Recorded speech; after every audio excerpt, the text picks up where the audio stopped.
ಪ್ರೇಯಸಿ ಕೈ ಕೊಟ್ಟಿದ್ದಕ್ಕೆ ಹೈ ಟೆನ್ಷನ್ ಕಂಬ ಏರಿದ ಭೂಪ. ಆನೇಕಲ್ ತಾಲೂಕಿನ ಚೆನ್ನೈನ ಪಾಳ್ಯದಲ್ಲಿ ಘಟನೆ ನಡೆದಿದೆ.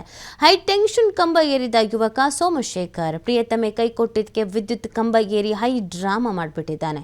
ಪ್ರೀತಿಸಿದ ಹುಡುಗಿ ಸ್ಥಳಕ್ಕೆ ಬಂದರೂ ಕೆಳಗಿಳಿಯದ ಭೂಪ. ಕೆಳಗಿಳಿಯೋಕೆ ಸಾಧ್ಯವಾಗದೆ ನಿತ್ರಾಣಗೊಂಡಿದ್ದ ಯುವಕ ಅಗ್ನಿಶಾಮಕ ತಂಡದಿಂದ ಯುವಕನ ರಕ್ಷಣೆಗೆ ಹರಸಾಹಸ. ಕಳೆದ 3 ವರ್ಷಗಳಿಂದ ಯುವತಿಯನ್ನು ಪ್ರೀತಿಸ್ತಾ ಇದ್ದಂತೆ ಸೋಮಶೇಖರ್. ಕುಡಿತದ ದಾಸನಾಗಿದ್ದ ಹಿನ್ನೆಲೆ ಮದುವೆಗೆ ಯುವತಿ ನಿರಾಕರಿಸಿದ್ದಾಳೆ. ಹೀಗಾಗಿ ಮನೆ ಶೀಟ್ ಧ್ವಂಸ ಮಾಡಿ ಹೈ ಟೆನ್ಷನ್ ಕಂಬ ಹತ್ತಿ ಹೈ ಡ್ರಾಮಾ ಮಾಡಿದ್ದಾನೆ. ಯಾಕೆ ಬೇಕು ಈ ಲವ್ವು ನೋವು?